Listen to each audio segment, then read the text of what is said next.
It's 2:43, siguro mga 3:30 or 4, max na yung 4, matatapos tayo. So you can just put it in loudspeaker para pwede kayong gumawa ng kahit ano, no? Mag-ano kayo diyan, magsugal kayo, mag-tong-its kayo habang nagkaklase ako, walang problema. No, di naman ako magtatawag. Yan. Huwag lang kayo mag-shabu, baka naman mag-shabu kayo.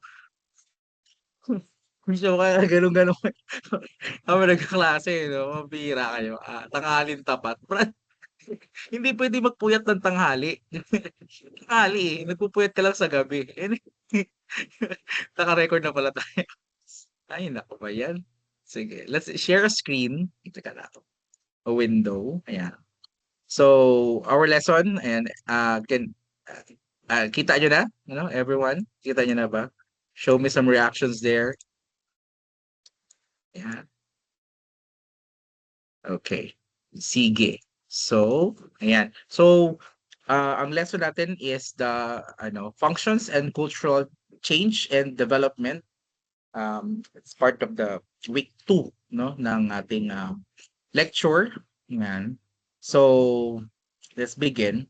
Yan, sabi, the functions of culture, as I mentioned last time, no, is to characterize society. I-off ko yung camera ko, na-off ako, nakikita ko yung sarili ko. Yan. So, culture refers to the way we understand ourselves, both as individuals and as members of society. And it includes in stories, religion, media, rituals, and even language itself. So, ito rin yun halos, no? Yung pinag-usapan natin na components last week, ito rin yun, no? The symbols, the language, we have the values, no? The artifacts, the norms, they are all in different form, no? In a hybrid forms like religion, no? Religion is it is a norms, a values, 'di ba? It contains symbols, yan, it contains language, ganun siya. Media ganun din, teaches us the norms, the values, 'di ba? Napag-usapan natin yan that media as um, extra institutional, 'di ba? Napag-usapan na natin yan. So, kaya itong mga stories, religion, media, rituals, and even language itself, they are the same. They are components of the culture, pero mas gagamitin natin in this subject yung components, yung 5 components na pinag-usapan natin last week, no? Yung the symbols, the language, norms, values, and artifacts. So, sabi nga niya, culture refers to the way we understand ourselves. Uh, I don't know if I mentioned you last week, pero it's important for us to understand ourselves first before we can understand our community or the people, the symbols surrounding us. No, kailangan maunawaan mo natin yung sarili natin. Kaya tayo ay hindi namamalayan, ay kinukumpara natin palagi yung ating sarili doon sa media o sa mga bagay-bagay na napapanood natin, nakikita natin, mga simbolo, kinukumpara natin na ano ito para sa akin? No, tinatanong natin yung palagi. Ito subconsciously, no? Hindi natin namamalayan, pero tinatanong natin sa sarili natin yun. Itong pinapanood ko, ano to para sa akin? Anong kinabang ko rito? Ganun din pag nakita kayo ng pag pumunta kayo sa simbahan, nakita kayo ng simbolo, no, ano yung simbolo na yan para sa akin? So, everything that we see in our daily lives are very important for us, or we feel that it is important for us because somehow these things that we see every day are part of or pamamaraan to understand ourselves. Kasi may matinding pangailangan na maunawaan mo muna yung sarili mo bago mo maunawaan yung ibang tao, yung komunidad na nakapaligid sa'yo, yung paniniwala, yung mga lengguwahe, and so on.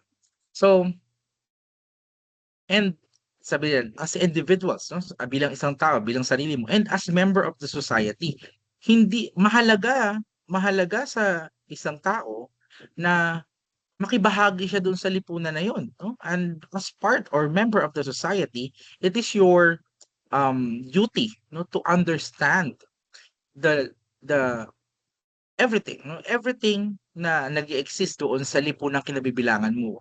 Why? Continue the socialization, no? Continue the communication to continue the benefits that you get from your society. Kailangan mo maunawaan yung lipunang kinabibilangan mo para makuha mo yung benepisyo na kailangan mo. Okay? So, this socialization, communication, these interactions are in the form of stories, in the form of religion, media, no, rituals, and even language itself.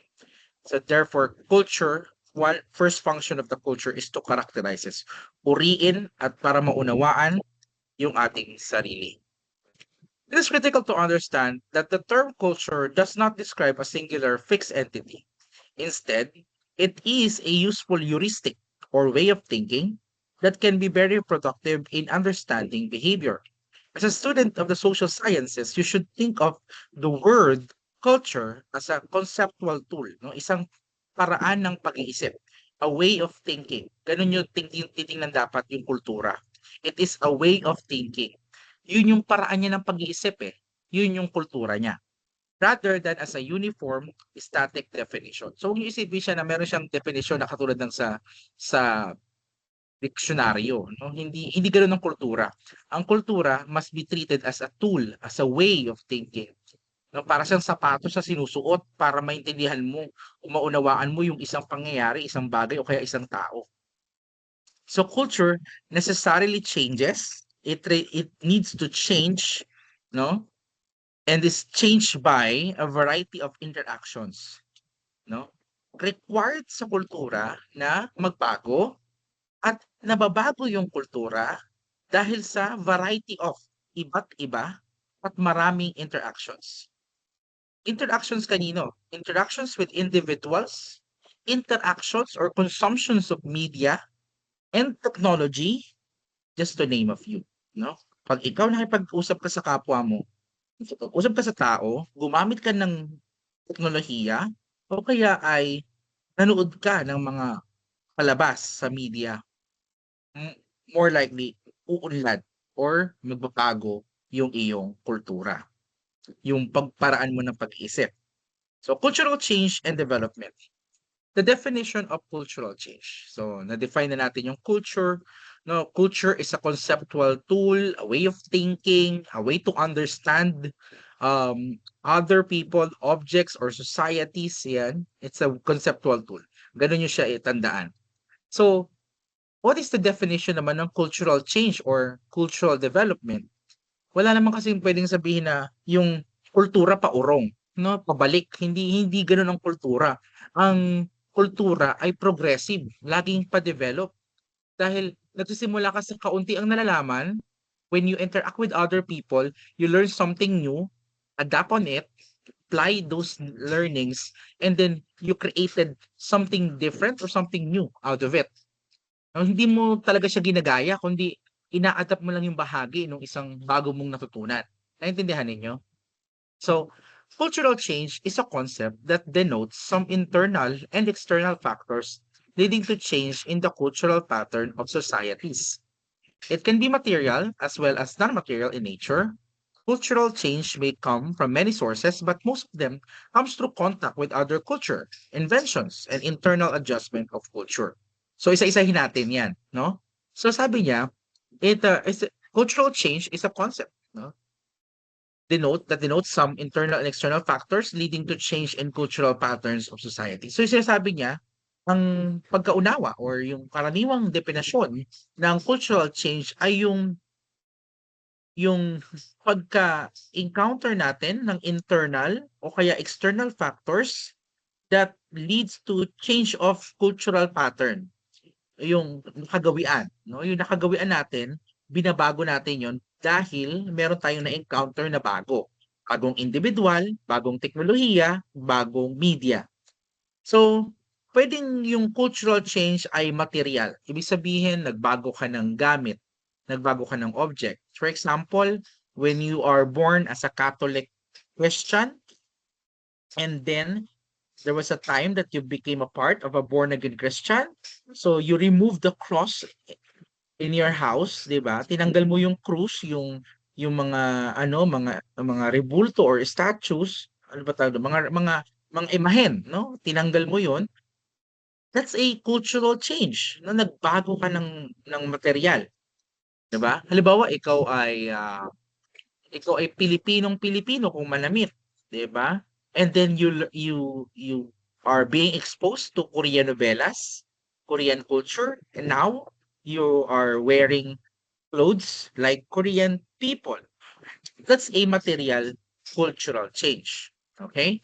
Somehow, there are times that cultural change can be non-material in nature when our values, our standards are the one that are being changed. No, nagbago yung ating pag-iisip, nagbago yung ating behavior, nagbago yung ating attitude.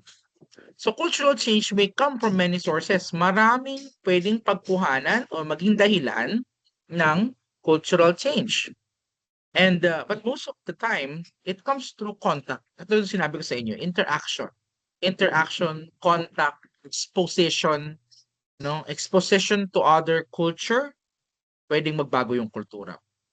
Exposition to new inventions. Dati ang hawak mo lang eh 3210 na cellphone, nakahawak ka ng iPhone, there will be some changes na mangyayari. And there are times that adjustment, no, internal adjustment of culture. Ano naman yung internal adjustment ng kultura?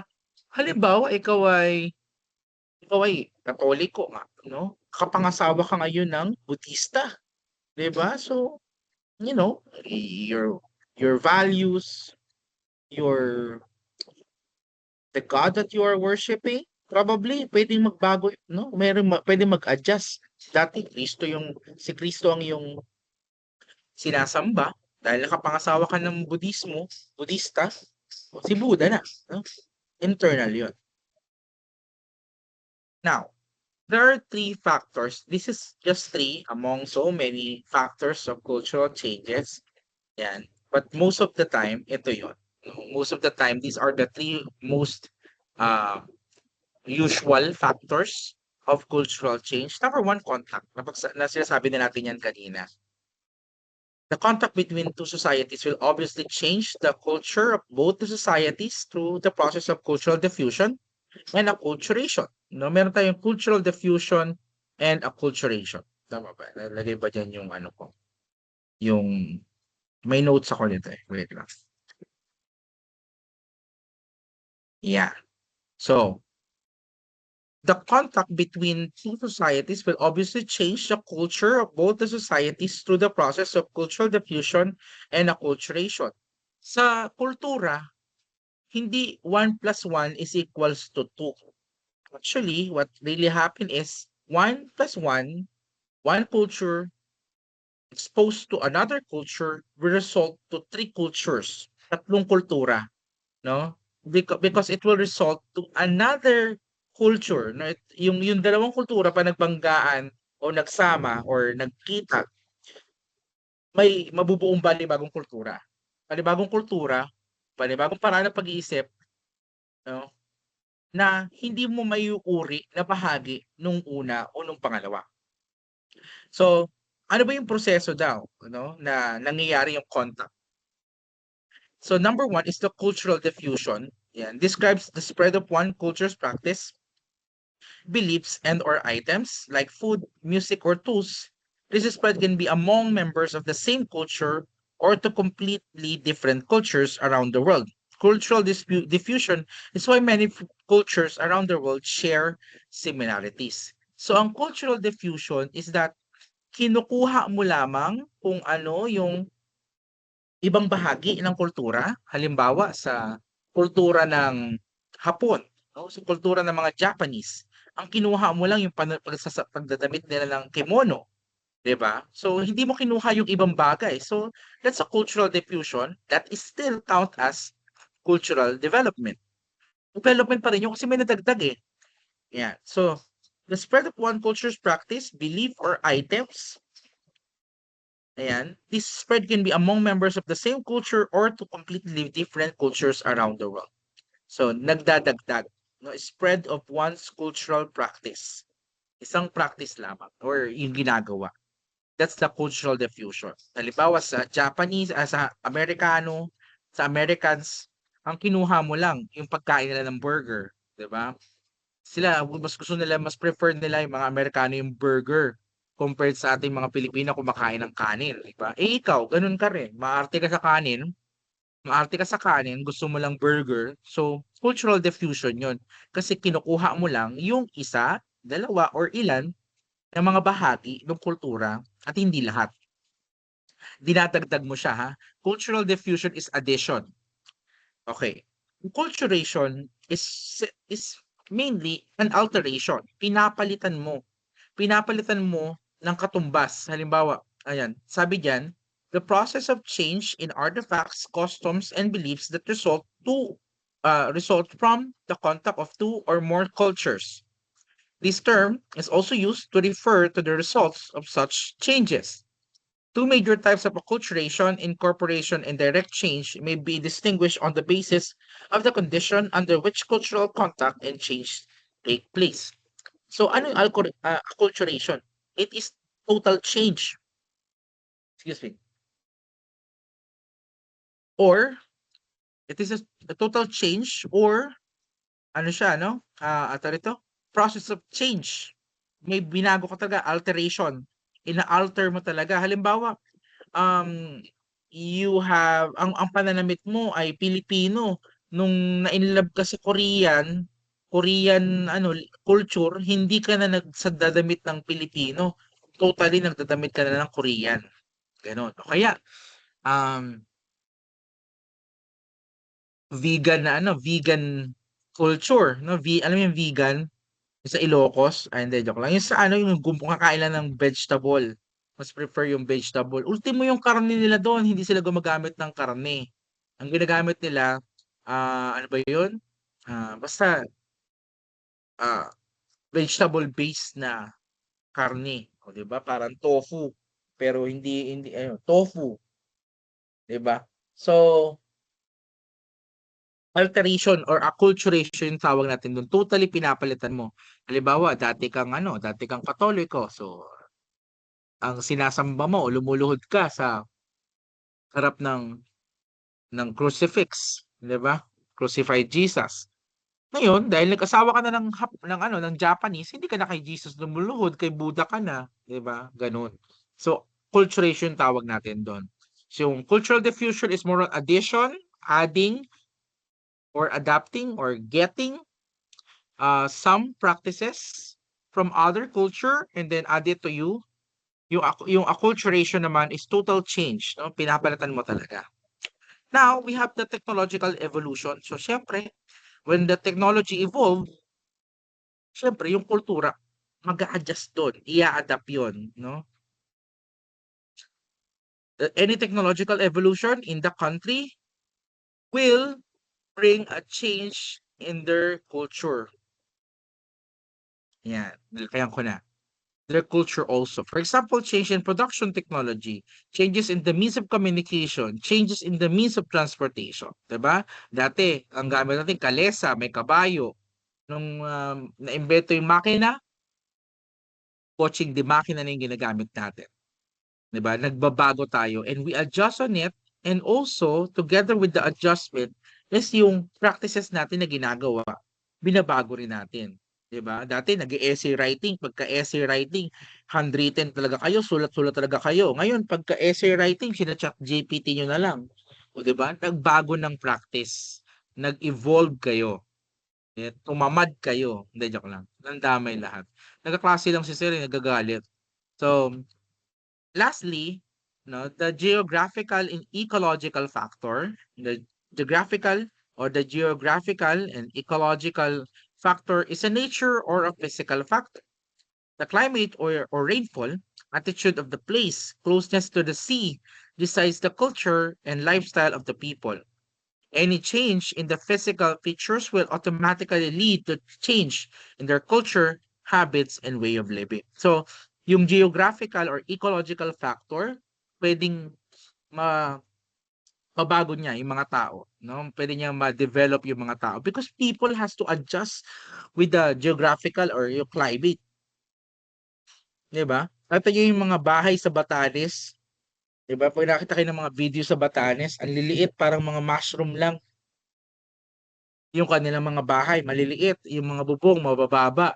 Because madalas bagyuhin yung area. So that's the only way to survive on that area, to create a house that's small enough, yung hangin na malakas hindi siya kayang tangayin.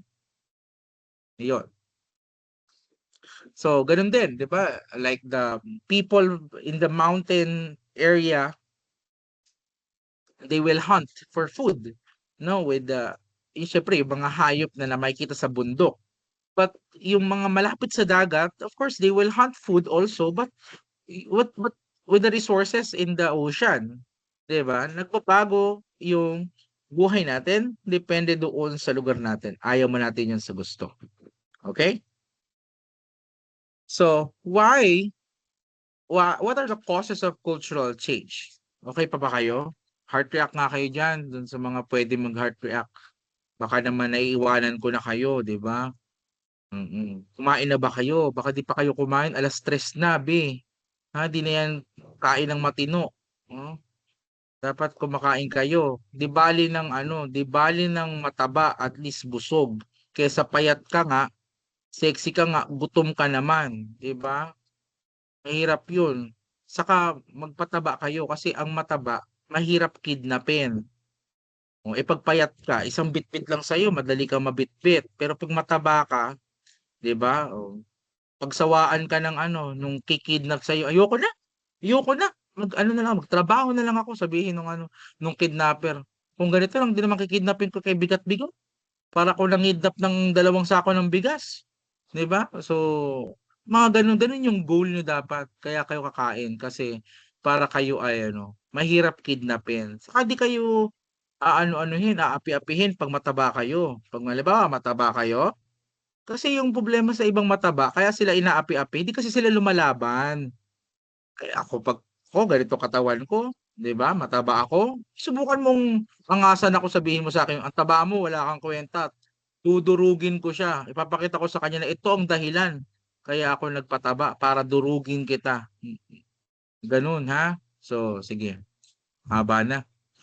Yan, magkakakain kayo, mahirap na 'yan, hindi na nga tayo gano'n kagandahan, kaganda, payatot pa, sir, maganda kami, sir. Anyway, so moving on. So, what are the causes of cultural change? Sometimes members of society are often confronted by customs that differ from those which they have learned to accept. In such a situation, they adopt some of the new customs, reject others, and follow modified versions of still others. This might be called cultural eclecticism. Kung kanina, may cultural diffusion tayo where you just get some of the practices, cultural practices, and you add it as an option, 'di ba? And then we have the culturation, which is you totally changed the behavior or the certain practices. Binabago mo talaga siya at pinapalitan mo siya ng panibagong practices na natutunan mo. The cultural eclecticism differs because you have the mix and match option, no? You have the capacity to, select what do you think will be helpful, will be relevant, and then reject other things, 'di ba? So para siyang pinagsamang cultural diffusion and culturation, yung cultural eclecticism. You have the power to select, use the practices that you learn from other culture, and then somehow you alter it, or you do acculturation, because from then on, after mo siyang matutunan, from that time on, yun na yung ginagamit mo. Binago mo na siya. So you reject others and follow modified version of still others. We call it cultural eclecticism. So ganun talaga. That's the number one cause of cultural change, because we are being confronted with customs and we have no choice but to adapt on it. 'Di ba? Wala kang choice, eh. That's the number one. Kaya magbabago at magbabago ka. Uunlad at uunlad ka kasi wala kang choice kundi umunlad. Okay? Another cause of cultural change is there are new customs and practices are likely to be more readily adopted under two conditions. Ayan, may mga bagong kasanayan, ginagawa, pamamaraan na na merong requirement para madali mo siyang i-adapt or madali yung tanggapin. If they represent what is viewed as socially desirable and useful, no, kapaki-pakinabang at maganda tingnan or kaaya-aya sa paningin, kumbaga. That's number one. And they do not clash with pre-existed and still valued customs and practices. So, hindi siya nakikipag-clash with the re-existed or doon sa mga nag-exist na. Halimbawa, um, ano bang pwedeng example? Teka lang. Halimbawa, religion. Yung religion is a driver of cultural change. Yung preacher o yung pare o yung preacher, 'pag nagsalita siya at medyo na-hit niya yung mga pain points mo, na sabi nila, yung Diyos mo walang kuwenta, yung Diyos mo ganito gano'n, mga puro negative. Eh, siyempre pinaniwalaan mo nga yun ta's na-hurt ka, 'di ba? Bakit ka na-hurt? O ba't hindi mo tinanggap yung sinasabi niya? Because it clashes with re-existed and still valued customs and practices. Nakikipaglaban mayro'n siyang gustong palitan, mayro'n siyang gustong ipilit na isalaksat sa'yo, na tanggapin mo.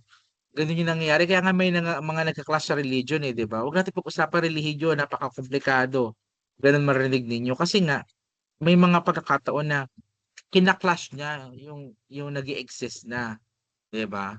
Kailangan yung preacher pagka nangaral, hindi niya sinisiraan yung lumang relihiyon nung baguhan o nung bago na tao, 'di ba? Parang bilang paggalak.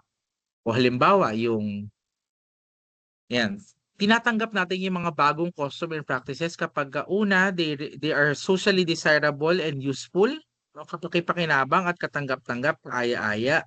'Yan, halimbawa yung paggamit ng internet o ng social media, 'yan madali tayong nag-adapt diyan, tinanggap natin agad 'yan kasi it's desirable and useful kapakipakinabang sa'tin yung paggamit ng internet.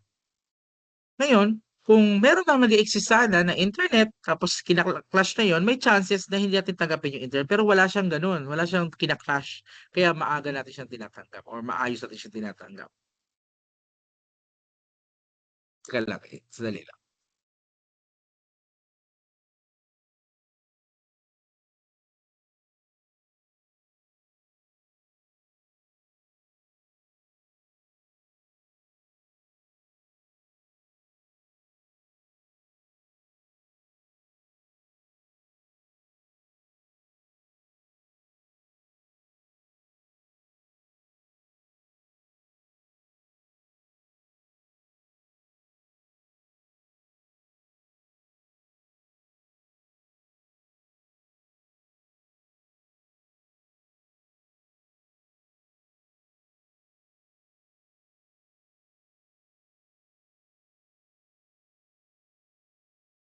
Hi, right. So, are you still there? Yan, uminom lang akong tubig. Okay, thank you. So, third, malapit na tayo. It's the 9 of 12. So, ano na, last 4 slides. So, third, no, changes in culture are always superimposed on existing culture, especially during cultural contact. There are cultures, no? Yung mga bagong kultura appears to be superimposed. Pinipilit isalaksak sa atin, especially during cultural contact. Halimbawa, ano kayo, nakipag-usap kayo sa bagong tao, no? You met somebody, yan, a stranger or hindi siya gano'n bago kang apply sa trabaho halimbawa like that, yan. So, there is an existing culture in the place, in the workplace, and you will feel teka parang ang dominant naman or ang ang pilit naman nung kulturang ito. Pinipilit niyang tanggapin ko yung kultura na ito. Laging gano'n. Lagi niyong mararamdaman 'yun when you encounter a different culture, 'yan. On the other hand, yung ibang yung nasa kabilang side naman ng mga tao, when they met you, somehow 'no, nasu-superimpose din sila sa kultura na meron ka, 'yun. Kumbaga nagbabanggaan kayo ng kultura whenever we do encounter or contact. Superimpose siya, parang pilit-pilit ibinibigay sa'yo, pinipilit kang tanggapin yung kultura, ayan. Changes in culture are always superimposed on existing culture, especially during cultural contact. Yun nga yung sa pag-apply mo ng trabaho, na-hire ka. So, unang araw mo sa trabaho, parang ano, grabe yung mga actions o yung mga kulturang nakukuha mo na parang, bakit gano'n? Parang pinipilit nila sa akin na gano'n yung gawin. Kasi ang tawag diyan superimposition or superimposed. Pinipilit nung mas malaking kultura na tanggapin nung mas maliit na mga lalipunan yung kanilang kultura. Nagsasakmalan kumbaga, 'no? Halimbawa, kayo mag-jowa, may culture yung jowa mo, may culture ka. Kailangan mag-ano kayo nun, mag-superimpose pataasan kayo ng ihi, 'di ba, ng ere. Yan, ang superimpose na yun para malaman kung sino yung masusunod at sino yung susunod. Kailangan may dominant, kailangan merong submissive, ganun yung dapat na mangyari. Laging ganun sa contact. Hindi puwedeng lagi kang dominant kasi 'pag naka-encounter ka ng isa pang dominant, clash yung mangyayari sa'yo, babanggaan kayo. So, gano'n din 'pag nakipagrelasyon kayo, mag-asawa na kayo halimbawa, kapag dominant yung wife mo o yung husband mo, kailangan ikaw submissive ka, gano'n. Hindi puwedeng pareho kayong ano, dominant, 'pag, away 'yun. 'Di ba, hindi naman puwedeng pareho kayo submissive, wala kayong kapatutunguhan nun, lahat pareho kayo nag-sorry, "Sorry, sorry, sorry, sorry." Ta's yung kabila, "Sorry, sorry wala kayong patutunguhan nun. Kailangan meron kayong mapagkasunduan, mapag-usapan na na common ground, 'di ba, na, "O sige, sa ganitong bagay ikaw ang dominante, tingin ko okey 'yan, so yun ang susundin natin." 'Di ba, ganun yung dapat. Very common yun, yung superimposition kapagka cultural contact. So cultural change is rarely a clean slate, it's usually layered on top of existing tradition. So yung pagbabago, hindi talaga siya totally yung isang bigayan sa'yo, lahat yung tatanggapin mo. Naintindihan niyo ako? Na halimbawa, nakapag-asawa ka ng foreigner, halimbawa na lang, kapagka when all else failed, ano ba, when all else fails, tama ba? 'Pag nag-fail na lahat, yung mga pag-aaral ninyo nag-fail na kayo, magpaganda na lang kayo at magpapogi. Yung mga lalaki puwede kayong magpapogi, maghanap na lang kayo ng AFAM, gano'n na lang gawin ninyo, 'no. Pero wag naman gano'n, kaya niyo naman 'yan, tiwala naman ako sa inyo. Oh, ngayon kapagka nakapangasawa kayo ng foreigner, lahat ng sinabi niya, hindi yun lahat tatanggapin mo. Meron kang mangyayaring ano, resistance na mangyayari. Hindi lahat tatanggapin mo. Kasi nga, cultural change is rarely a clean slate. Hindi siya lahat okay, lahat tatanggapin mo, lahat pasok, lahat kaya. Hindi gano'n. It is usually layered on top of existing tradition. Tandaan mo na yung tinatanggap mong bagong kultura, ang layunin niya palitan yung mga nakasanayan mo na o yung mga nag-e-exist mo na kultura. Paraan ng pag-iisip, kagawian, lahat ng 'yan papalitan niya 'yan. So ngayon hindi puwedeng gano'n. Kailangan may ang mangyayari diyan, may resistance na mangyayari. Nagre-resist ka, ayaw mo tanggapin ang lubusan. So, colonization is a clear example sa Spanish Catholic practices were superimposed on indigenous rituals. And for instance, fiesta traditions in the Philippines mix in indigenous animistic rituals with Catholic saints feast day. So, example ng ano ng tinatawag nating ganito na superimpose, 'di ba? Yung nga yung Spanish Catholic practices, 'di ba? Pag hindi kayo sumunod sa amin, 'di ba, papatayin namin kayo, mga gano'n. 'Di ba? So, anong ginawa nila para hindi gano'n para maramdaman na superimpose yung ginagawa ng mga Espanyol in terms of Catholic practices, 'di ba lahat ng kapistahan natin. Ano bang kapistahan ng mga Pilipino? Yun yung pag-ani, no? Yung mga pag-alala sa mga ninuno, 'di ba? Yung mga ano pa ba? Mga kagawian natin, yung mga paliligo, ganyan. So sinusuperimpose yan ng mga colonizers natin. Halimbawa, ginamit nga nila bawat lugar, makita nyo, bawat barangay mayroong bisita o kapilya, di ba? Para ma-cover lahat o madaling maturuan. Nung panahon ng Espanya, marami yung kapilya, walang eskwelahan. Kasi ayaw nila turuan yung mga Pilipino na mag-Espanyol. Nung panahon ng Amerika, dumami yung mga paaralan. In fact, mas marami yung paaralan na kaysa doon sa eskwelahan panahon pa man ng Amerikano pa lang. 'Di ba? Anong ginawa nila ang gusto nila mangyari? Kung ano nga kung sa Espanyol, dapat lahat ng barangay merong bisita. Lahat ng lugar may bisita para doon pray. Ang ginawa naman ng Amerikano, lahat ng lugar merong elementary school. 'Di ba? Gamit ng elementary school, doon nila tinuro yung mga kultura ng Amerikano, pag-iisip ng Amerikano, pagiging individualistic ng Amerikano. Tinuro nila yan sa eskwelahan, bata pa lang, 'di ba? Kaya nga ang school ng Philippine Normal University. Bakit Philippine Normal University? Ano tayo bang hindi taga Normal University? Abnormal ba tayo? Ano ba tayo sa abnormal?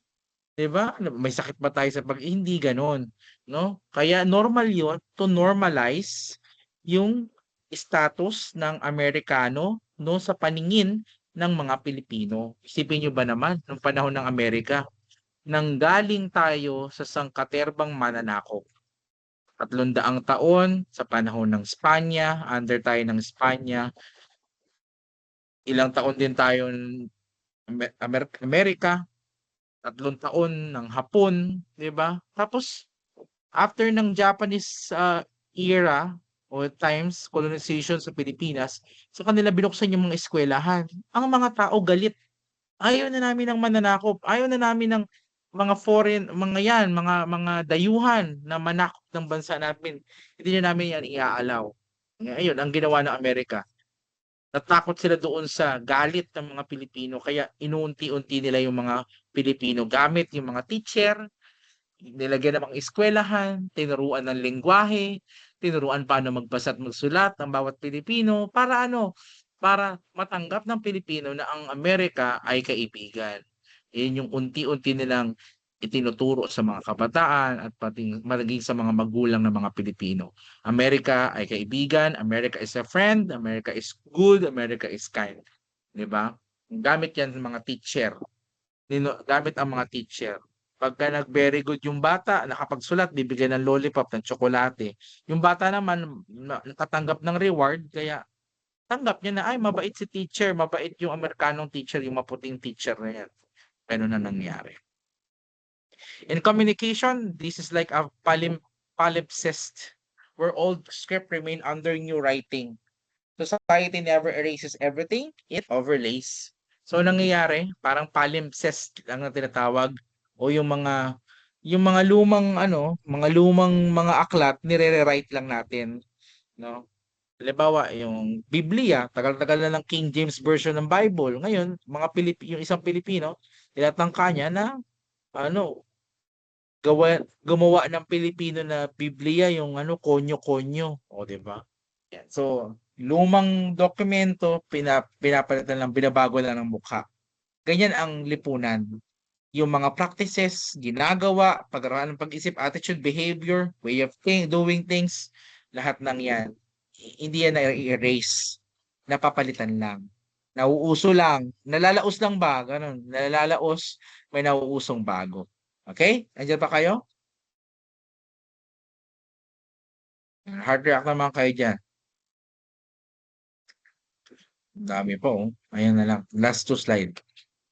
Number 4, all the cultural change are not equally important. Some changes are introduced to culture because they are considered necessary for human survival. Some other changes are accepted in order to satisfy socially acquired needs not essential for survival. So not all changes are equal. Hindi pare-pareho lahat ng pagbabago, hindi pare-pareho 'yan. May mahalagang pagbabago, may hindi gano'n kahalaga, may walang kakuwenta-kuwentang pagbabago. So, ano yung bigat ng cultural change 'pag ito ay necessity for survival? When adoption of sanitation practices, vaccines, and disaster preparedness strategies. For example, during typhoon season, Filipinos have embraced go bags and community evacuation centers. Cultural shifts shaped by survival needs. So, nakakagawa tayo ng mga paghahanda o development, no? Dahil we don't make mistake, we learn from our mistake. Tama ba yun? Hindi ka raw nagkamali, natuto ka lang, 'di ba? Totoo 'yan. Um, Charge to experience, lagi yun. Lagi ko sinasabi yan, kapagka hindi tayo binayaran ng maayos, charge to experience. May trabaho ka, may project ka, hindi binayaran ng maayos, okey lang, charge to experience. Pinautang mo, hindi ka binayaran, charge to experience, 'no? Ganun lang yun, huwag niyong stressin buhay ninyo. Ang mahalaga, have your way to move forward, 'no? Develop your culture, no, for survival. Socially acquired needs. These are not essential to survival, but important for belonging and identity. May mga kultura kasi, bahagi ng kultura kasi na ano, na kailangan for belonging and identity. Tingnan mo halimbawa, yung sa fraternity, 'di ba? Sa fraternity, meron yan mga ano, may mga tattoo yan o kaya mga markings na nagsasabi kung saan silang group.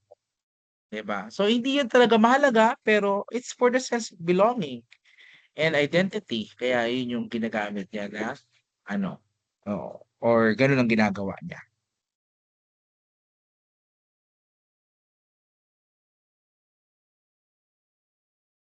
Okay, so last one. This is the last slide. It is a fact, common observation, that crisis tends to produce or accelerate cultural changes. Yung krisis daw po ang nagpapabilis sa pagbabago ng kultura. If the changes are accepted once due to the crisis, they tend to persist. For example, women were included in military during Second World War, and even now they continue to be there.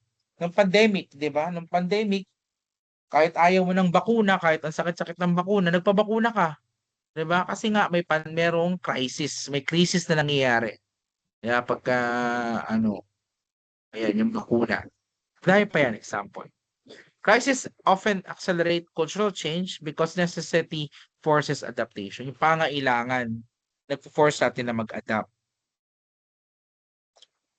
And online classes and remote work are rapidly adopted during pandemic. Before the pandemic, many resisted digital education. During the crisis, it became a survival mechanism. Now, even post-pandemic, hybrid learning and work from home setup persists. Katulad ngayon, 'di ba? Nung panahon ng pandemic, naging online lahat. Ubra pala yung online, eh. O ang gawin natin hybrid na lang. Unang buwan, face to face, pangalawa, online, pangatlo, face to face, pang-apat, online ulit, 'di ba? Panglima, face to face ulit, 'di ba? So, umubra kasi. So kaya gawin na lang natin, ipagpatuloy natin kahit tapos na yung crisis. Okay? Crisis legitimize what was once unthinkable or resisted. Okay? And that's it for today.